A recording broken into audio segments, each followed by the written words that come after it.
Salut mes petits choux, j'espère que vous allez bien, je vous retrouve aujourd'hui avec une nouvelle vidéo. Je filme cette vidéo le même jour que celle qui est sortie avant, donc c'est pour ça que j'ai la même tenue.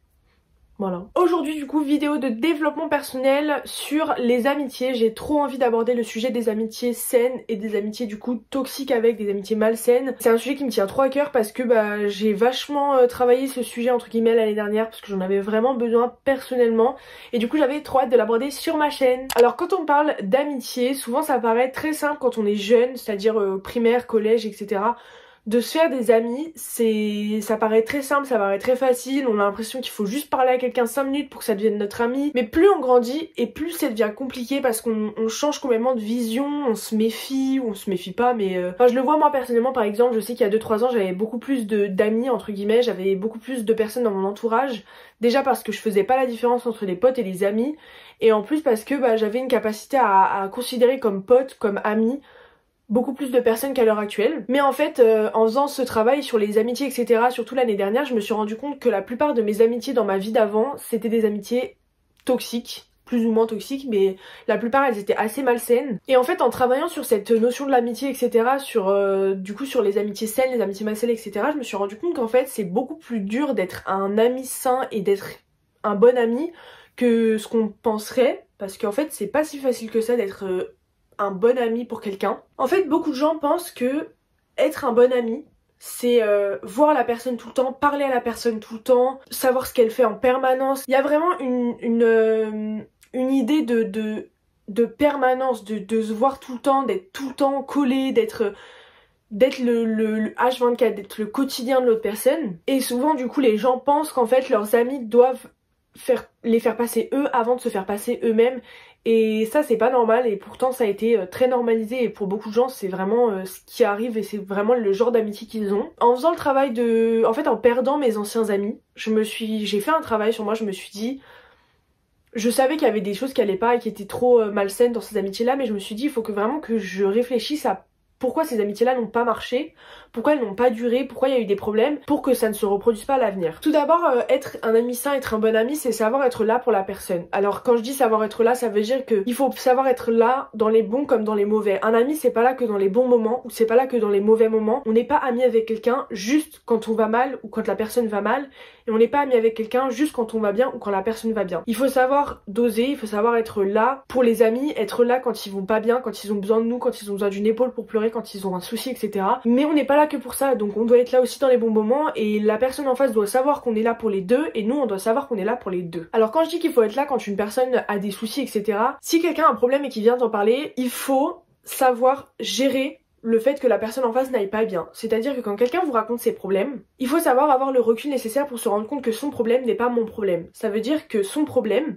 je peux l'écouter, je peux la conseiller, je peux l'entendre, etc. Mais je ne suis pas censée subir son problème. Bien sûr que je suis là pour l'écouter pleurer, je suis là pour l'écouter tout court, pour l'écouter en parler, pour la conseiller, pour lui donner mon avis, etc. Mais je ne suis pas là pour être une éponge, je ne suis pas là pour absorber son problème et en faire le mien. Et donc il faut savoir donc conseiller déjà avec du recul. Parce qu'en fait les gens qui vont absorber le problème et en faire le leur, souvent ils vont avoir une réaction qui n'est pas correcte parce qu'en fait du coup ils vont sentir que c'est leur problème et donc avoir une réaction qui sera disproportionnée, qui sera pas prise avec du recul. Avoir du recul, c'est être capable de dire à la personne ça ce serait mieux pour toi ou ça ce serait pas bien pour toi, mais pour elle. Alors que quelqu'un qui va prendre le problème à cœur, qui va en faire son problème, il va dire ça ce serait pas, il va lui dire ça ce serait mieux pour toi, alors qu'en fait il pense ça en fait ce serait mieux pour moi. Moi si j'avais eu son problème j'aurais réagi comme ça. Le problème après, c'est donc de ne pas comparer les problèmes des autres avec nos problèmes. Chaque situation est différente, chaque personne est différente, chaque personne gère les soucis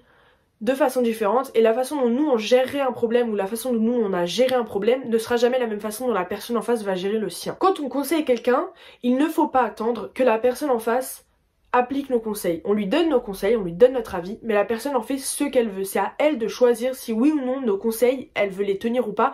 Et on ne peut pas en vouloir à quelqu'un, à un ami, on ne peut pas lui en vouloir de ne pas avoir appliqué nos conseils. C'est juste que si elle fait les mauvais choix, elle en assumera les conséquences. Autre chose par rapport aux soucis, c'est que en tant qu'ami, tu ne peux pas attendre des autres qu'ils devinent que tu as un problème.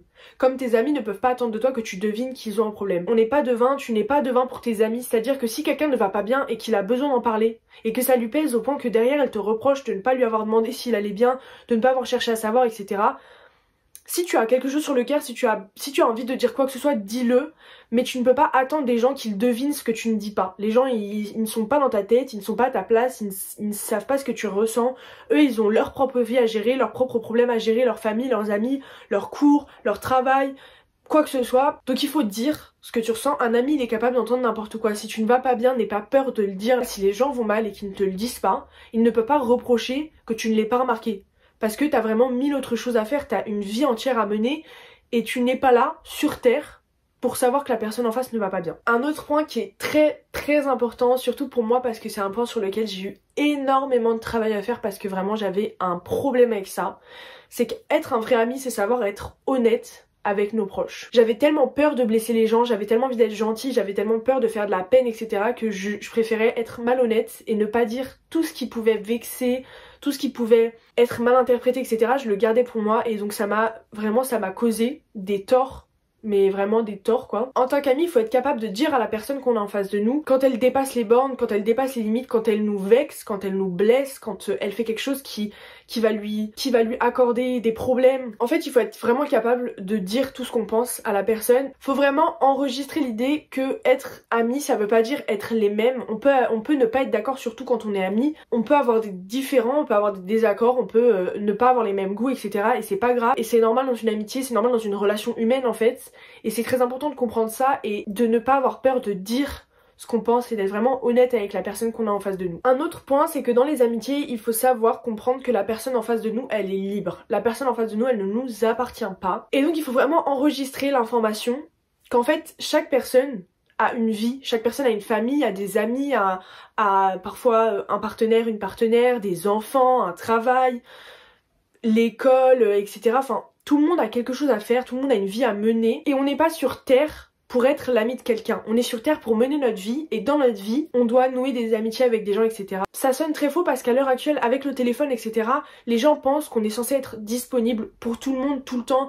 Parce que j'ai un téléphone, parce que je reçois une notification quand j'ai un message, je dois y répondre dans la minute. Mais pas du tout, pas du tout. J'ai mon téléphone, très bien, mais en fait j'ai une vie à mener, comme je disais, j'ai une vie à mener. Moi, je travaille, je vais à l'école, j'ai des amis, j'ai des parents, j'ai une famille, etc. Enfin, donc je peux être occupée à faire quelque chose. Je veux dire, dans la vraie vie, mon téléphone il est posé, mais je fais autre chose à côté, je travaille, je filme, je monte, je révise, je suis avec des gens, je suis avec ma famille, je suis avec des potes, etc. Je n'ai pas mon téléphone n'est pas greffé dans ma main et je ne suis pas sur mon téléphone en permanence. Tout le monde a une vie à mener, les gens que vous connaissez ont une vie à mener, donc vous ne pouvez pas demander à vos amis et vos amis ne peuvent pas vous demander d'être disponible en permanence. Si tu n'as pas envie de répondre de la journée ou si juste tu n'as pas ton téléphone avec toi, tu n'es pas obligé de garder ton téléphone, de l'emmener partout, etc. Parce que tu penses qu'on va t'envoyer des messages auxquels il faut que tu répondes, mais pas du tout.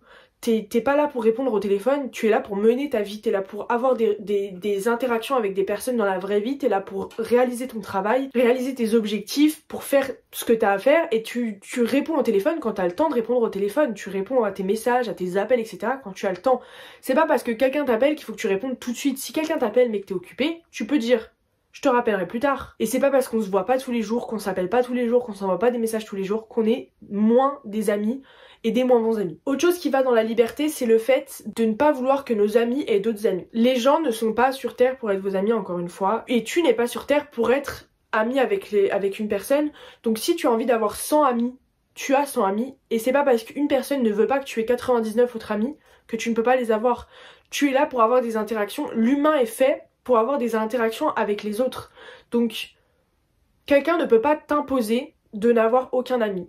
Moi, j'ai eu des amitiés où les personnes n'acceptaient pas que je voie d'autres gens. Alors, elles me disaient pas, je veux pas que t'aies d'amis, mais quand j'étais avec d'autres gens, elles m'appelaient toutes les 5 minutes. Elles m'envoyaient 15 000 messages. Elles me disaient, ah, mais cette personne-là que t'as dans ton entourage, je l'aime pas. Ah, cette amie que t'as, je l'aime pas. Cette amie que t'as, j'aime pas. Elle est pas drôle, elle machin, elle truc. Vous n'êtes pas à la disposition des gens, donc les gens ne peuvent pas vous obliger à n'avoir que eux comme amis. Vous avez le droit d'avoir autant d'amis que vous voulez, vous avez le droit de faire ce que vous voulez de votre vie. Si vous choisissez d'aller contre, qui vous disent je veux pas que t'aies autant d'amis, et que vous dites bah moi je veux quand même des amis, et que la personne personne part, c'est qu'elle n'était pas votre amie et c'est qu'elle ne vous convenait pas et c'est qu'il valait mieux que l'amitié s'arrête ici. Pour finir là-dessus, sur le sujet de la liberté dans les amitiés, etc., je dirais une dernière chose, c'est que tu n'es pas obligé de dire tous tes secrets, toute ta vie à tes amis. C'est-à-dire que tes amis ne sont pas obligés d'être au courant du moindre détail de ta vie. Il y a des choses qui sont faites pour rester privées, il y a des choses que tu n'es pas obligé de dire. Tu as une vie et tu as le droit de garder les choses secrètes, même si c'est des choses importantes, tu n'es pas obligé de tout dire et la personne en face ne peut pas se vexer parce que tu décides de ne pas lui révéler certaines choses de ta vie. C'est un choix personnel. La vie que tu mènes, les secrets que tu gardes, les choses que tu vis, etc., c'est vraiment à toi, c'est à personne d'autre. C'est ta vie, tes pensées, tes expériences, etc. Et c'est pas celle des autres. Donc si tu choisis de les garder secrètes, c'est ton choix, c'est à toi, c'est pas à l'autre personne. L'autre personne, elle a aucun pouvoir sur tout ça. Donc l'autre personne, en fait, elle est pas censée avoir son avis à donner sur le fait que tu choisis de garder quelque chose secret et elle ne peut pas se vexer parce que tu ne veux pas lui dire ça, en fait. Tu ne peux pas lui dire parce que t'as tes raisons, en fait. Et t'es pas obligé de justifier pourquoi tu veux pas le dire et t'es pas obligé de le dire. Il y a un trait qui est très toxique dans les amitiés, c'est le fait d'être jaloux de ses amis. Cette jalousie qu'on va avoir envers nos amis, en fait, ça va expliquer un très gros manque de confiance en soi et ça va se traduire dans la vraie vie par le fait, par exemple, d'adopter exactement le comportement de nos amis, d'adopter exactement leur style vestimentaire, leur façon de parler, leur humour, leurs idéologies, leurs pensées, enfin tout ça, et on va vouloir adopter vraiment leur vie. Ça va se traduire également dans le fait d'aller plus loin. Je dirais que c'est quelque chose de plus toxique, c'est par jalousie on va aller empêcher la personne en face de nous d'avoir ce qu'on lui a envie. Par exemple, la personne en face de nous, elle a une relation avec un garçon ou avec une fille, voilà, elle a un partenaire entre guillemets, ça se passe bien, etc. Mais on va faire des petits trucs pour l'empêcher d'aller jusqu'à sortir avec la personne, par exemple. Comme nous, on n'arrive pas à avoir de relation, nous on n'arrive pas à avoir de partenaire, la personne en face n'en aura pas non plus. Parce que on est jalouse, elle arrive à en avoir mais pas nous, donc comme j'en ai pas, elle n'en aura pas. Et ça c'est extrêmement toxique parce que là où le premier point que j'abordais, où je disais qu'on adopte la personnalité des personnes, etc., ça ne regarde que nous, c'est nous qui changeons. Mais le fait d'empêcher la personne d'avoir ce qu'elle veut parce que nous on veut mais on l'a pas, ça c'est très toxique. Alors la jalousie, ça peut rejoindre un autre trait assez toxique dans les relations que moi j'ai eu personnellement, c'est ce qu'on appelle un complexe d'infériorité. C'est-à-dire qu'en fait on va se sentir inférieur à notre ami. En fait on va avoir l'impression que où qu'on aille, quoi qu'il se passe, quels que soient les gens qu'on rencontre, etc., on sera toujours inférieur et on nous verra toujours moins que l'autre personne. En fait on le contrôle pas. Et ça traduit juste un manque de confiance en nous. Si on sait pas comment le régler, bah le problème va rester et on n'y peut rien. Et ça c'est ça qui est assez compliqué. Mais il faut comprendre qu'en fait on n'est pas en compétition avec nos amis. Nos amis sont pas là pour qu'on en voit un plus que l'autre. Les amis ne sont pas là pour être en compétition avec nous. C'est chacun sa personnalité, chacun est ce qu'il est. Et il y a aucune raison qu'il y ait une compétition parce qu'on n'est pas là pour se battre, on n'est pas là pour on est juste là pour être amis quoi. Donc il y a pas de compétition, nos amis ne sont pas nos concurrents. Enfin voilà, donc pour résumer un peu tout ce que je viens de dire, je dirais que pour être un bon ami, il faut savoir être là pour la personne dans les bons comme dans les mauvais moments, il faut savoir gérer les problèmes que peut rencontrer la personne en face de nous. Il faut savoir aussi que donc les gens ne sont pas sur terre pour être nos amis, on n'est pas sur terre pour être les amis des gens, on est sur terre pour mener notre propre vie et dans notre vie avoir des amis. On n'est pas la priorité de nos amis et nos amis ne sont pas forcément notre priorité parce qu'on a un travail, on a une vie, on a une famille, on a l'école, etc. Enfin on a des choses à faire. On n'est pas obligé d'être disponible en permanence, on n'est pas obligé de répondre au téléphone dans la minute.